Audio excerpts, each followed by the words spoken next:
Pastor Munther, welcome to the Let's Give a Damn podcast. I'm so glad you're here. Welcome. Thank you for having me, Nick, of course.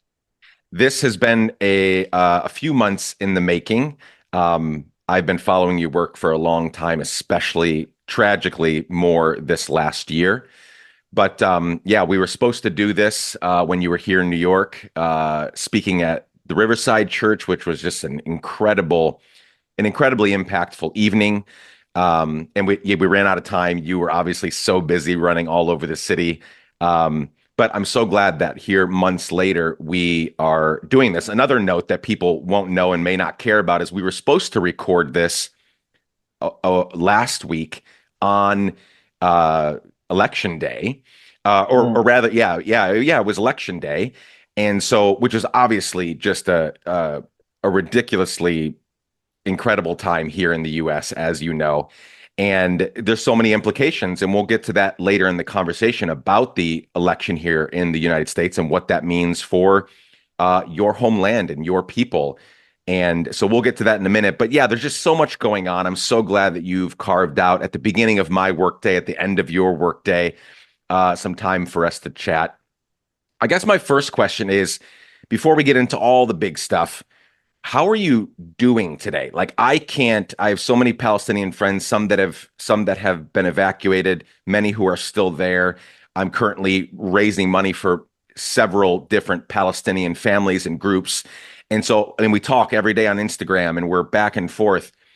How are you doing right now in this moment on this day, November 11? And again, we'll also talk about the fact that we're talking on Veterans Day and this military industrial complex United States, and how we have days honoring the endless wars that we've perpetuated. We have this day that honors the soldiers that have done so much of this killing and raping and pillaging and stealing over the years, decades, and centuries. Yeah, how are you doing today? Yeah, so given the circumstances, we're okay. And given the fact that just a few kilometers from where I'm speaking in Gaza, there is a genocidal war happening right now. Here in Bethlehem, we can't complain, although it's really bad here. Even here in Bethlehem, it's not safe. It's getting worse and more unlivable, if I may say. And then the psychological impact on all of that, living in a state of anxiety, living in a state of anticipation, and looking, as I said, from where we are to Gaza, a few kilometers from here, and thinking, will this ever be our fate? Or more importantly, when will this stop? It's hard to continue to watch the images on the screen. It's hard to continue to try to complain and argue to the world and advocate for a ceasefire. So given that I'm here in Bethlehem and given the circumstances, we're okay. We have roof on the top of our heads and food to eat. We're okay, thank God. Thank God indeed. Well, I'm glad you're okay. And yeah, we'll get into all the implications of the statement you just made here in a few minutes. I've heard you, obviously, and many people listening have heard you talk extensively about what is happening in Gaza and the genocide, all the stuff that you've been talking about this past year. But what I haven't heard you talk about, Pastor, is a lot of you about your upbringing. And I always love to start my conversations with my guests trying to figure out how you got here, today, how you got to this place. And a lot of that starts with upbringing and childhood and influences and the things that happened or didn't happen to us. And so, if you don't mind, let's spend a few minutes let's go back as far as you're willing to go. Let's begin with this question. Tell me about your family and the environment in which you grew up. So I was born into a Palestinian Christian family, Arab, here in the outskirts of Bethlehem, in a town called Beit Sahour, also known as the Shepherd's Field. Traditionally, we believe that this is the place in which the shepherds were when the angels appeared to them and proclaimed the good news that Jesus was born. I mean, literally 2 minutes walking from where I live is one of the oldest churches in the world.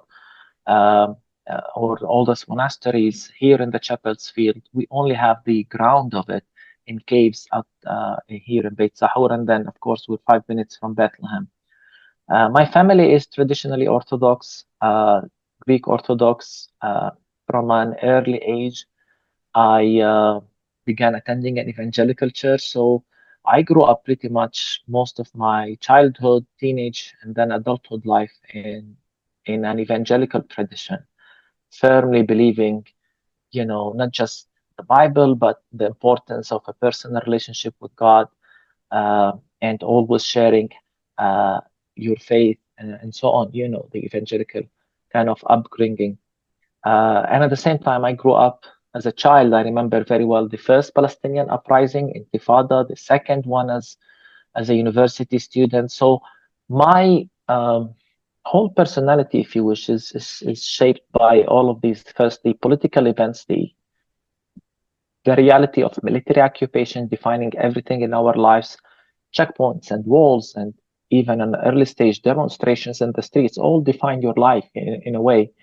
And then at the same time, having been raised in an evangelical tradition, wrestling with the Bible has also been always part of my, the things that shape my identity, because I was always taught to take the Bible seriously. I loved the Bible from an early on age.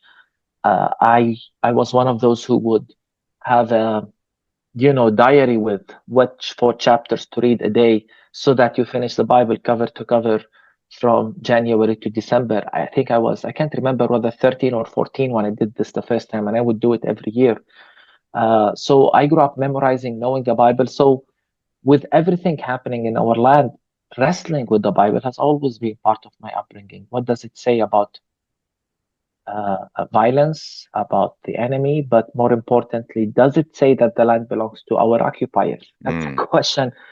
Even as a 14, 15 years old, I thought of and search on in early on in high school. I think I was 15. I wrote a research paper. I still have it. Who are God's chosen people? And I wasn't looking at it from a systematic theology point of view as much as I was trying to answer the question, do the other side still get our land because they're entitled to it? Did God give it to them? Wow. And of course, a lot has changed in my thinking since then, but just to see you how, these things, faith, the Bible, and then the political reality have always been kind of, shaping, pushing me right and left and shaping my identity to who I am today. We have some parallels in our upbringing. I grew up in a very not evangelical, but a very fundamentalist, conservative Christian cult. But the similarity we share is that I grew up with a love for the Bible. I too, around that age, it was probably 12 or 13 that I started reading the Bible from cover to cover every single year. In fact, one year I read it twice in 1 year. So every day, whatever the 4 chapters or 5 chapters it would say, I would read them twice in a row. So that in 1 year. Did you highlight in different colors and the whole thing? Of course. I ended up, I was that nerdy kid that, I look back and I was like, was I doing that? Was I reading the Bible because I was sort of compelled to or forced to by, the people of the church? And I come back a lot to this realization that, like, no, I think I really enjoyed reading it. I mean, I had to go through, I had to go through multiple Bibles in my growing up years because I just wore them out from reading it so much. And to be honest, I'm very grateful for that upbringing. I don't look at it as a negative part of my life or as if I regret or no. On the opposite, I think it was an important long period in my life. It made me who I am today, and the seeds of faith that were planted in me then still remain. So I'm indebted to that church, to the people who taught me the Bible, who encouraged me. And I definitely read the Bible because I loved it. No one, compelled me to. And yes, so I'm grateful for that. Yes, people evolve. I evolved. I still call myself evangelical. I don't know what that means, how people interpret it, but definitely people evolve. So that was my next question. I'm glad you said that because here in the U.S. for for for the wider American population, but also for those of us, I'm looking at myself now, for those of us that were badly hurt in many ways by our Christian upbringing, the abusive God that we were taught about. And now in the last 8 years, we've seen that the word evangelical has been hijacked by white nationalists and by, 92% of evangelicals in the US voted for Donald Trump, right? And so I guess the question I have is, you talked earlier about growing up in the evangelical sort of space, and then just now you said, I still call myself that, and I don't, quite know what that means or what people think about that. What would the difference, though? I imagine evangelical for you means something way different than what has become of the American evangelical church that claims to be about holiness, about doing, sort of carrying out the things of God in the world, doing good, being good. But here it doesn't mean that anymore because they're voting for a man who is a rapist, who's a liar, who's a cheater, and they're actually using their faith as the reasons for doing it. Hey, this is the man of God. This is the person that God appointed, right? And so evangelical means something way different here. So what does it mean? What do you think the difference are between American evangelicalism and sort of the evangelical sort of environment that you grew up in and still live in and work in? Yeah, and let's remember that even in the American context, the word evangelical means different things to different people. True. Even within the evangelical tradition, there are some who are very, you would say on the left, progressive, some on the extreme right, and many in the middle. Um, you know, I have a fellowship and partnership with the Evangelical Lutheran Church in America, which is a mainline Protestant, by many standards, liberal church, yet still hold to evangelical ethos. They would argue, they would say that. So the word evangelical means different things to different people. And I think one of the biggest differences that I realized from an early on between what we call evangelical here and the West is that to a certain degree, everything is contextual. Sure. And we, the context shapes a lot of the way you think. For example, one of the biggest things that immediately began to me, create some sort of a gap between us here and the evangelicals in the West is definitely the issue of Christian Zionism. That's one of them. And then, in addition to Christian Zionism, as you continue, because when we began addressing the issue of Christian Zionism and engaging with evangelicals in the United States on it and getting into issues of interpretation in the Bible, we immediately realized that there is also a different understanding of the notion of mission, the kingdom of God. We look at it more holistically. Justice is integral to the gospel message to us. The idea that the kingdom of God extends beyond the personal I and me and so on. And to me, for example, when I speak about what many would call political issues, I'm doing so as a pastor because you cannot separate, We're Yep. shepherding our people. And when you shepherd your people, you have to engage with issues that directly impact their lives. And having moved to the Evangelical Lutheran tradition, which is, in Palestine, the mainline denomination. I love the liturgy in our church. I love the structure of our church. I love that, it's not a one-man show where the pastor is everything. There is so much accountability, so many layers of accountability. Even in our worship, there is, again, the liturgy gives us structure, depth, meaning, the importance of sacraments. But at the same time, we still hold very what I call evangelical ethos, the good news of the gospel, that God meets you where you are, not because of any merit in you. He offers his grace and salvation and then lets you to the world, sends you to the world to make it a better place. So this whole idea of, grace, God's grace meeting you where you are, not by merit, I think to me, this is still something that is unshakable. Not merely because I would, as if, go to a text and argue with it and debate with it, but because it's my life story, and it's the story I see whenever the gospel is preached in the lives of people. This is the essence of it. How do we make God close to people, get near to people, impact their life, and really transform people's lives, and hopefully by extension societies as well. And to be honest, when you when there was a moment in my thinking, and especially impacted by the Bible College and the Lutheran Church, when I was finally liberated from the molds of Western Christians on how they like to categorize everything. You feel free, because to be honest, to many in the Lutheran tradition worldwide, I am conservative. To many in the evangelical tradition worldwide, when they look at me, they think he's too liberal.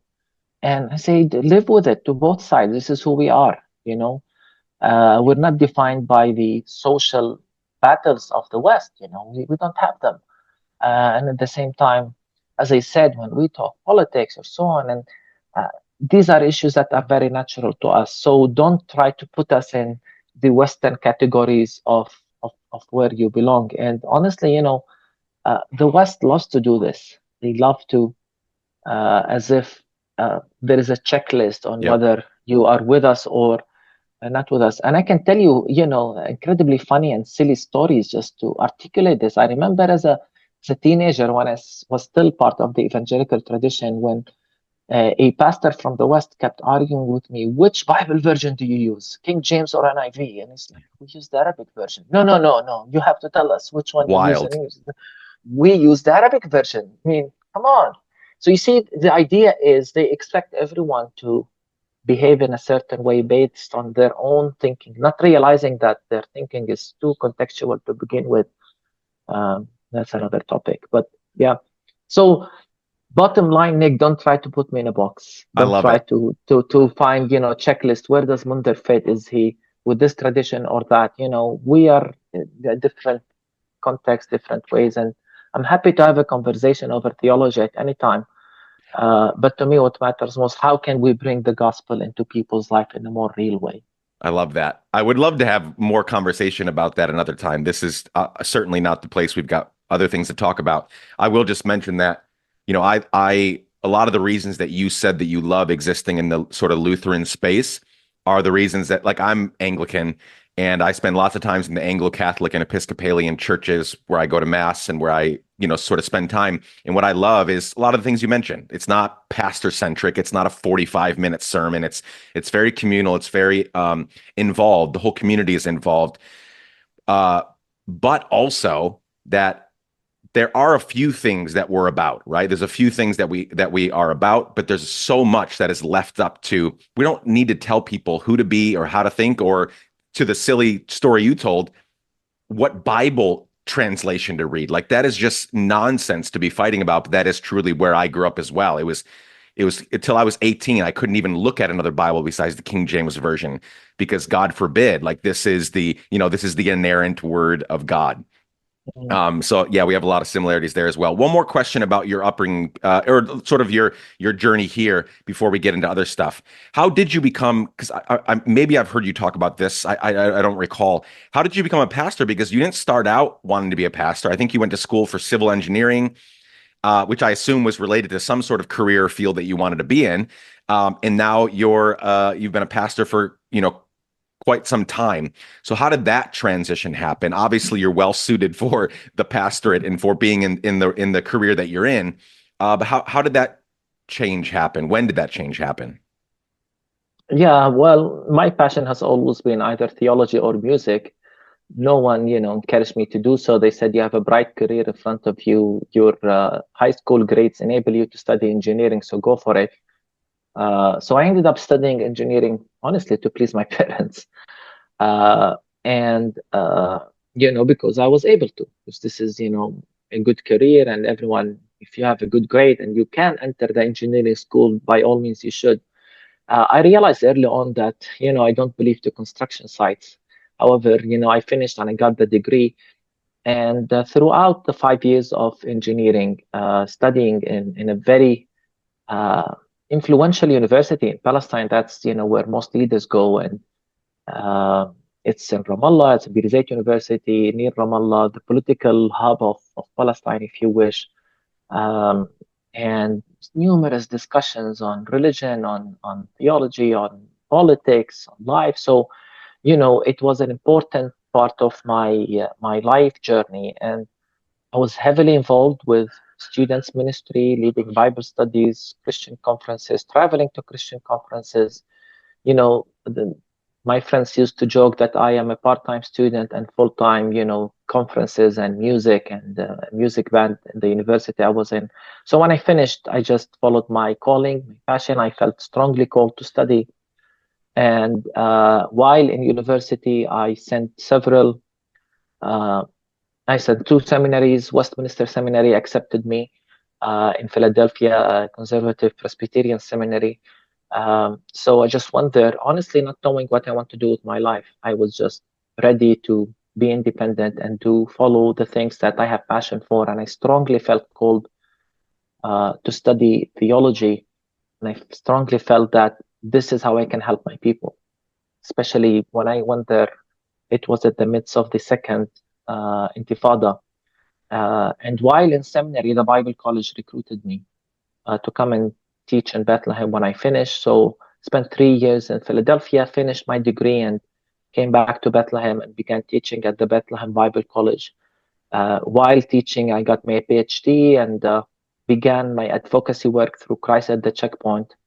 And eventually, the Evangelical Lutheran Church approached me and said, "We would like you to join our pastoral team." I was beginning to attend the church by then. I was beginning to make a strategic, or not strategic, I don't know how you call it, an important shift in my life. And me and my wife were really considering, our first son was born, Karam, and we thought we need now to commit to a tradition where Karam is baptized and then this is it. So that's when we decided to step from the Evangelical Church I was part of all my life into the Evangelical Lutheran Church. And immediately upon joining, they said, "No, yeah, we've always thought of you as joining our pastoral team, and we wanted to talk with you for a long time." So it felt like a natural shift, if you wish. And it's been excellent since then. Yeah. Well, I'm so glad that you chose this path instead of civil engineering in general. Not that you wouldn't have been great at that, but you truly have helped not just your people in occupied Palestine, but all over the world. And I'm one of them, and I'm super grateful. Let's shift a bit here. Since October 7, every single podcast that I've done has been centered around the genocide happening in Gaza. All of my work has been about what's happening in Palestine. I've been a part of raising several $1 million over the past year for Palestine. And I get all the time, people approach me all the time, and they're like, "Why are you so obsessed with what's happening over there? Why, like, what about what's happening in Sudan and Congo and Haiti? What about what's happening here? What about what's happening here in America?" And my answer is always, it comes really quickly. I didn't have to think about it when they started asking that. I've also lost a lot, like many, and I'm not playing a sympathy card here. Like, I've lost so much work. I've lost so much money this year. This has been the hardest year of my career because of what I've chosen to speak up about. And my answer is always, like, it doesn't even take me one fraction of a second to think of my response. My response is the Palestinian struggle. This is a litmus test for the world right now. The Palestinian struggle is our struggle. The way that we respond to what is happening right now determines how we do everything else in life. So the reason I've been, to use their word, quote unquote, obsessed with speaking up and talking about and helping and sending money and doing podcasts and doing events and all these things is because I think that we are being tested right now. Listen, empire is stronger than ever. Fascism is at our doorstep. For far too long, the powers that be have gotten away with so much shit, And if we don't, this is the moment for us to step up and unite and stand for the oppressed and stand against the oppressor, not once and for all, because I assume this will keep happening. But so here's what I'm getting at is like, this has been just um, an incredibly wild year for all of us. And now we just had an election that just happened where this genocide enabler didn't win. But the guy that's a rapist that has promised to do worse did win.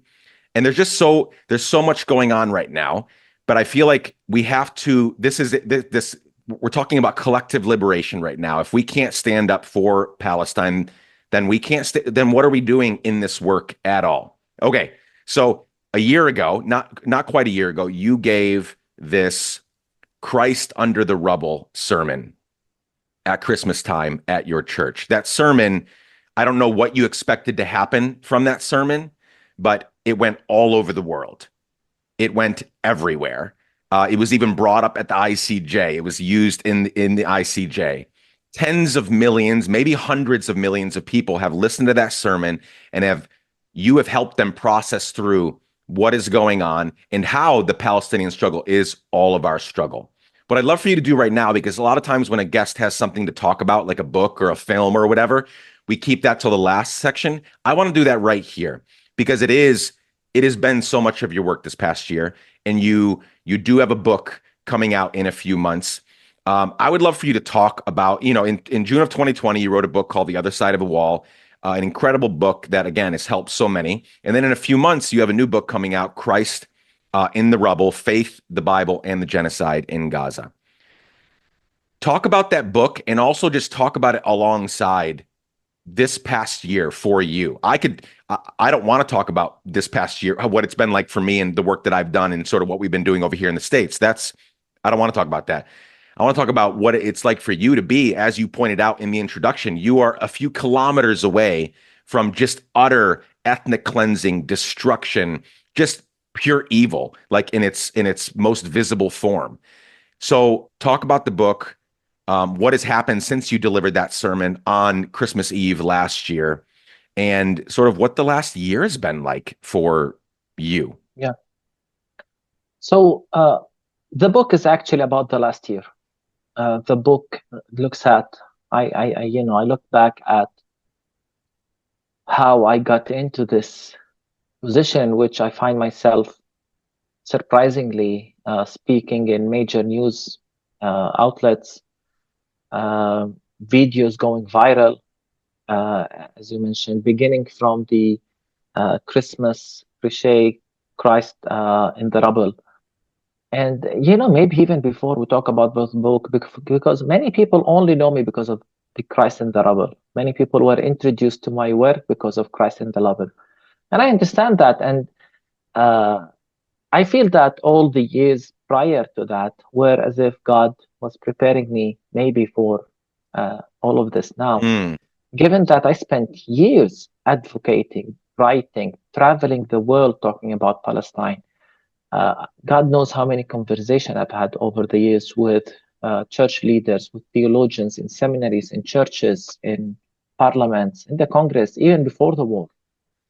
This has always been a passion to me. And the idea of Palestine being a test to humanity, we've said this. I've said this before October 7th.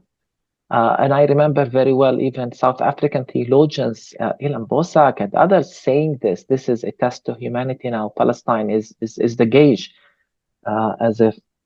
But the last year was different. Last year took me on a different level. And of course, in a typical, if you believe in divine ordination, it's definitely, nothing you plan. It's what God leads you to do. And so the book is about the last year, the speeches, the calls we've made, the lectures I gave, the sermons I gave, the things I've done in the White House, in the Congress, in London, and my position, which really reflects the position of many Palestinian Christians and many Palestinians about the war, why we consider it a war of a genocide, I mean, just the idea that there are those who still resist the idea of that this is a genocide war. How can you argue otherwise? Really, how can you argue otherwise? But last year it all began when, in a response to one of the early massacres in this war, particularly the one that hit the church, where 18 people were killed, including 9 children. That was a very difficult moment for us for several reasons. Pastorally, I have church members whose siblings, one church member, her sister was killed in the bombing, and many friends who lost immediate relatives, many whose relatives were injured. We know people in the church we were trying to reach out to. So, it's hard for us on that level, and it's nothing compared to what they're going through, try to imagine. But as a pastor, also for me personally, that same day, because the attack happened in the night, that same day, which was a Friday, we were leading, I was part of an ecumenical prayer service for Gaza and for a ceasefire. So we as clergy and people in Bethlehem, in the Nativity Church, I think, if I'm not mistaken, we're meeting to plead for a ceasefire with God, and we go home to our tablets, as always, to our phones, only to discover that the church is hit. And Wow. honestly, I can't but wonder, does God care or listen? Where is God when this happens? Why doesn't he respond? Why doesn't he deliver? The next day we visited the relatives of those who lost loved ones here in Bethlehem. And then on Sunday, I preached one of my, sermons that many shared and were touched by. And it was one of those sermons where I let my emotions go, because we were angry at not just the genocide, the silence of the world, the tragedy that is Gaza, but even angry at God. Where is God? And in that sermon, I said, where is God? In this land, it seemed God himself is a victim of violence, because God and violence is an important question. And theologically, and in the Bible, the answer is that God is the victim of violence. And the cry that we cried, where is God? Why has he forsaken us? Is the cry that Jesus cried on the cross. So interestingly, even when Jesus came to this land, he suffered the same fate. He shared our faith. And I said, when we search for God, we find him under the rubble in Gaza. And many, caught this slogan, God is under the rubble. And it became kind of an idea that many thought of, circulated. And this was almost a month or so before Advent, when Advent came. And at that time, we usually create our manger Christian church. Of course, we decided no Christmas tree. The heads of churches said no Christmas tree. And the idea came to me that let's create a manger in which Jesus is in the rubble in Gaza. Because one of the things I said also at that sermon is that we see the image of Jesus in every child pulled from under the rubble.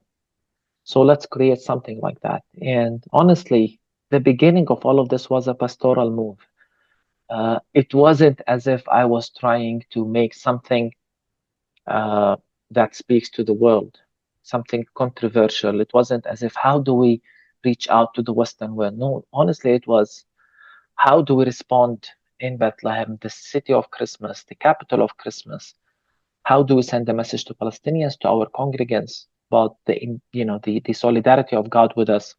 I shared the idea with some church members. They supported it, and we created the Christ in the Rubble, which was the first thing that went super viral.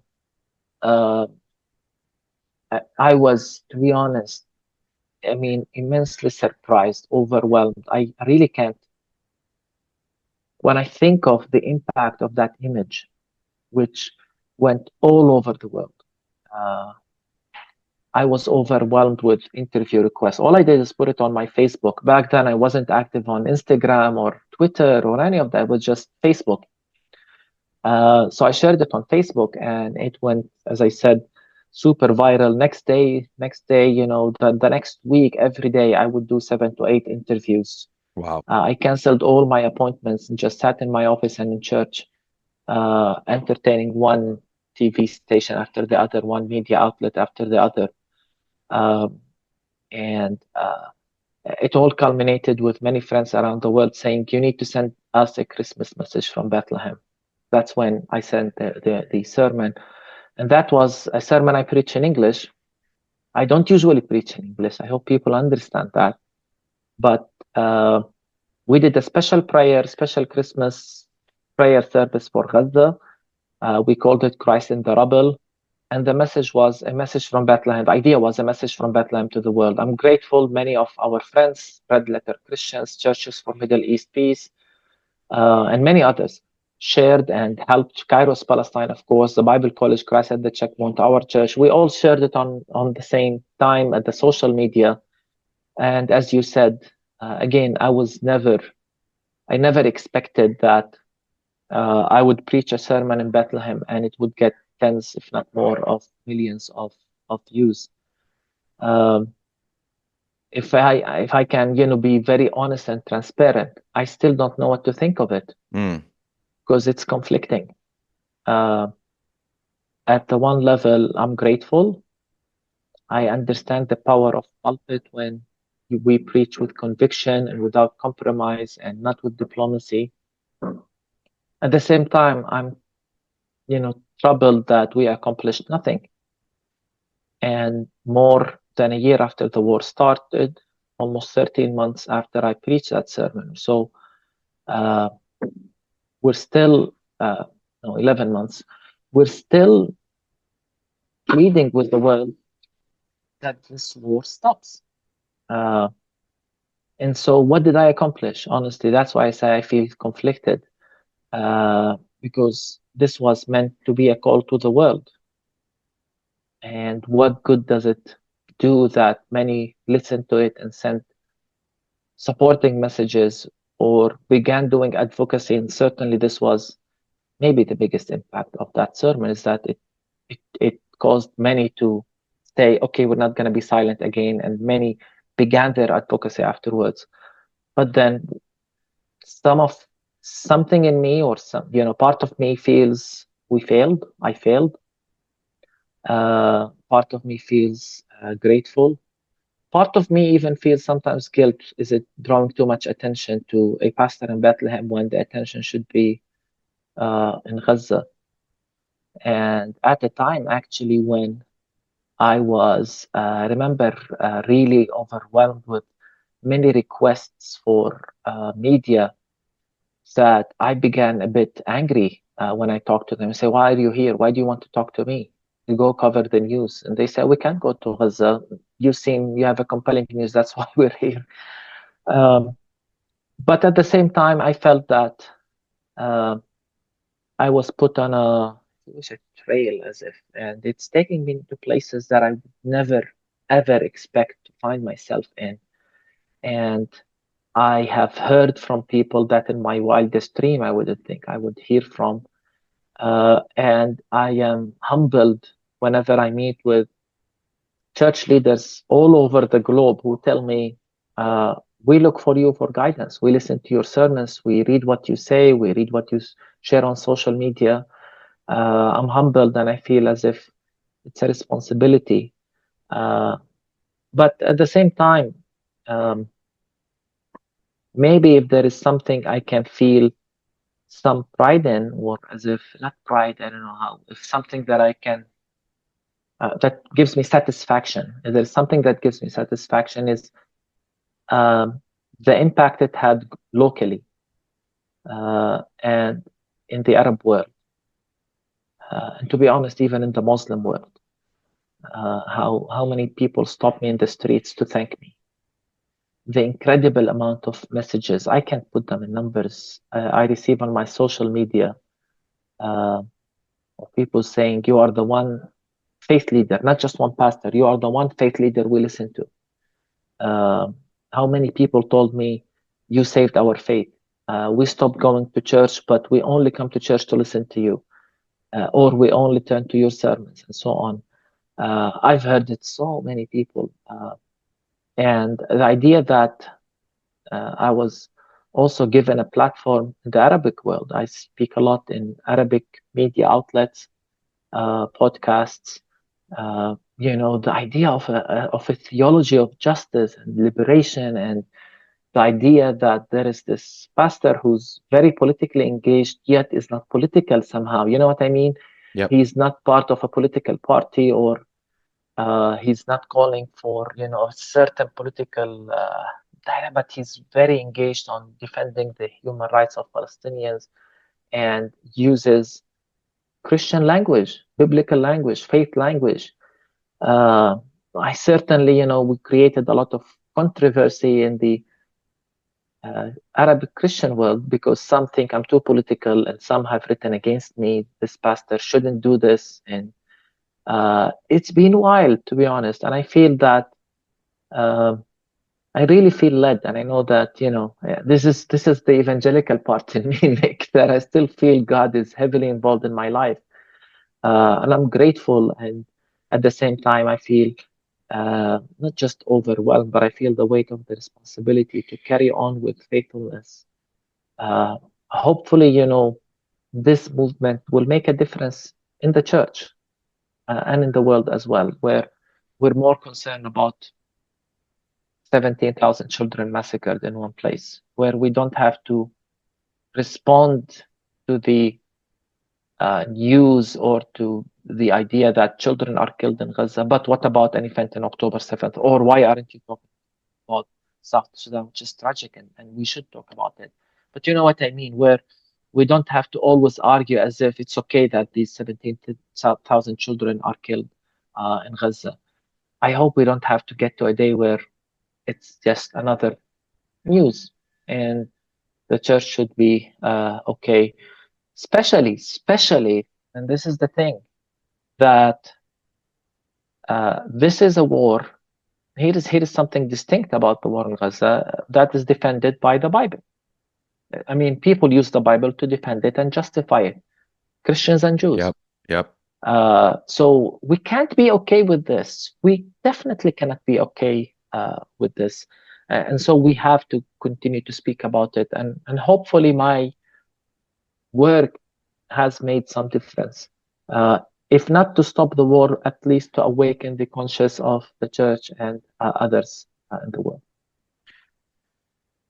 Thank you for sharing all that. That was heavy. There was some hopeful moments in what you shared, but it was also very heavy. I really hate, like it just aches me that you even feel that conflicted about sort of how you've been elevated this past year, and all the things that you just mentioned. I do some consultant work with UNRWA USA, and we just did a fundraising tour, and Munther Isaac was with us, and I had many similar conversations with Munther as well, where he's got 18 million Instagram followers. He's got all these followers, all this like quote unquote fame now, and he feels absolutely horrible about that he went from being just a kid in Gaza to now being famous. I mean, can't go anywhere. He gets recognized everywhere, right? Like he's fucking Brad Pitt, and he just walking through the airport, he walking down the street, whatever. And yeah, that must be such a with you and with him and with many other people, like it's got to feel so, yeah, that I hate that conflict that you're dealing with, where it's like, of course, like on the one hand, give me all the eyeballs in the ears so I can continue talking, I can continue sharing, I can continue trying to convince you. I shouldn't have to convince you, as you pointed out, but trying to convince you that this genocide is horrible and do everything you possibly can to stop it. And so I hate, I wanted to reach through the screen and hug you, because I just feel so bad that you feel conflicted doing the work that you do. And and what I did is nothing compared to what Mu'taz and others did in Gaza, or what they've been through. They've been through hell, and I must acknowledge that. And at the same time, I also want to say the difficult part, honestly, Nick, is that it feels we're fighting for the world to see us as humans. to humanize Palestinians, because it's been, as you said, 13 months, and we're calling for this bombing to stop. It's unreal, honestly. It's really unreal, and that's why I say it feels we're not advocating for a ceasefire, but advocating for the world to see Palestinians as equal humans. Mm. Okay. Um, we're coming up on time here. It's late in the day for you. Let's talk for a minute, though, about the U.S. One of the greatest gifts that James Baldwin ever gave us, and gave himself, was when he left the U.S. Right? He was here. Uh, you know, every single day it was like, am I going to be killed? Am I going to be? He was always in fear here in the U.S. And he did get to the point where he said, I've got to leave, or else I'll be killed, or I'll kill someone. And so he went to France, and he was able to. He did his best work regarding the U.S., looking at the U.S. from the outside in. So that's a different story than yours, but the parallel is that you get to see us. I have the Let's Give a Damn podcast has listeners all over the world, 80 countries or so, but most of them are naturally in the US. And so you have a unique perspective on what's going on over here. I'm not asking you. I don't want to ask you to give any political commentary, but you know the political situation we're in, right? I'm going to pan my camera down here to my hoodie. I don't know if you can see my hoodie. It's a picture of the White House, and it says Israeli occupied territory. It gets lots of eyeballs here in New York when I walk around with this hoodie on. But we're in a very horrific situation here in the U.S., where I and millions, tens of millions of others are completely and unequivocally opposed to what's happening in the Middle East, in Palestine. But my tax dollars and our government continue to fund it. And so I know that you're trying to talk to the church, right? You're trying to talk to people of faith. But because of what's happened over the last year, you have, for lack of a better term, you have fans, you have people that follow your work of all persuasions, no faith, other faiths, the Christian faith. And so in this moment, again, no political commentary needed, but you know the moment we're in this moment, 1 week out from this election, um, so many withheld their vote. So many voted to prevent something worse from happening. It's a very tumultuous time here trying to figure out how to move forward. And so from the outside looking in, like James Baldwin was able to do, you travel here, you speak here, and then you go back to serve and to help the people in your place, again, in a place that is doing better than Gaza, but not doing great, and could also become Gaza at some point. And so what would your word be, not just to the church in America, but right now in this moment? There's been an election. That person has not yet been installed. All of our options were terrible. Um, what do you say to those of us, to those listening, that are trying to figure out how to continue being faithful in not just calling, as you pointed out multiple times, not just calling for a ceasefire, but calling for the world to see Palestinians as the exceptional humans that they are, and that we have to stop this right away? What would your word be to them? Yeah, we want the world to look at us as equal, not exceptional. Honestly, we'll take that. um, it's complicated. Every time I travel to America, I'm troubled. Honestly, I'm troubled by what I hear, especially from when I go to the Congress. The whole concept of democracy that allows lobby groups to dictate what politicians think, and then you call it democracy. The fact that AIPAC can invest millions of dollars to defeat in the primary for one party, to defeat a pro-Palestinian candidate, tells me it's not really democracy. It's those with power and money control the outcome uh, as such, but somehow, it's still considered democracy. I'm also always troubled by the uh, the blindness of many on both sides.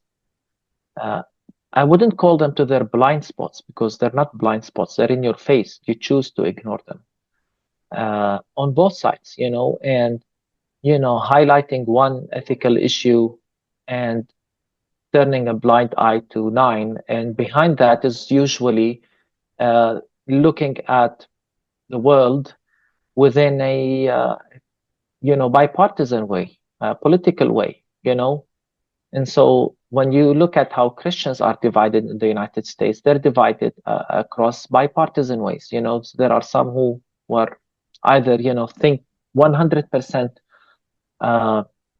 conservative, and one who think 100%, Democrat, or, and to the extent that there are many who were, I consider friends and allies for example, to be very honest, on the Democratic side, who would point to all the horrible things in Trump, but can't see that Harris was complicit in a genocide. And I couldn't believe it, and somehow, we want to compromise one thing.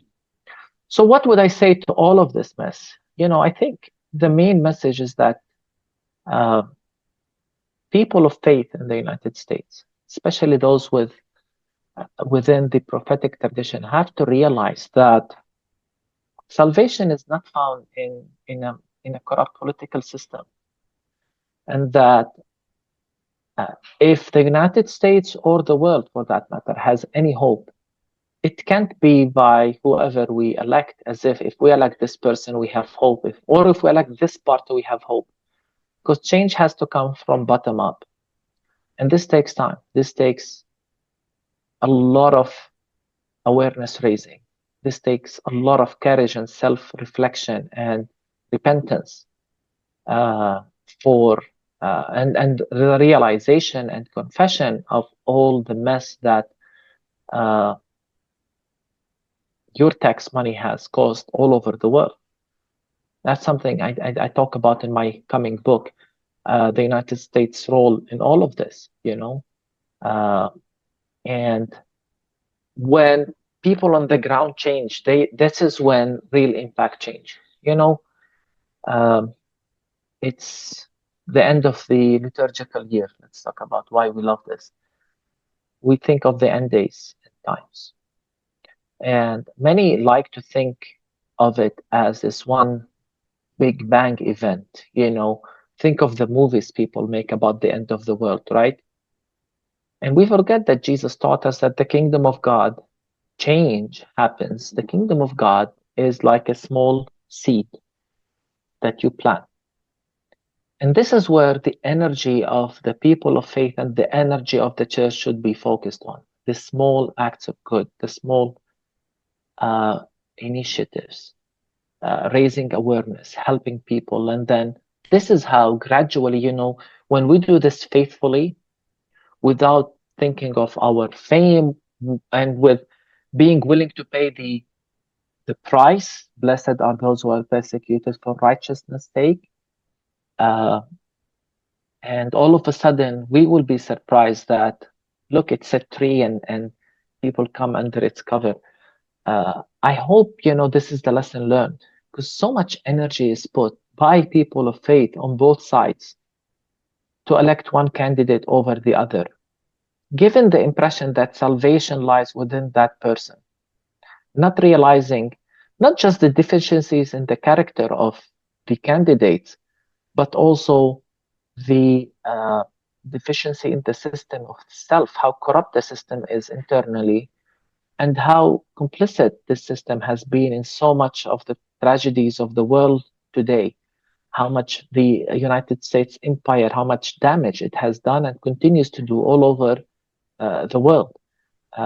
Once that has happened, and you stop putting your faith or your trust or putting so much energy behind one candidate over the other, that's when I will have hope that the United States can turn and can shift and can be. But the way I look at many Christians and how they feel as if they are compelled to support one candidate over the other, or one party over the other, and then talk about. And as I said, what shocks me is that there is no middle ground.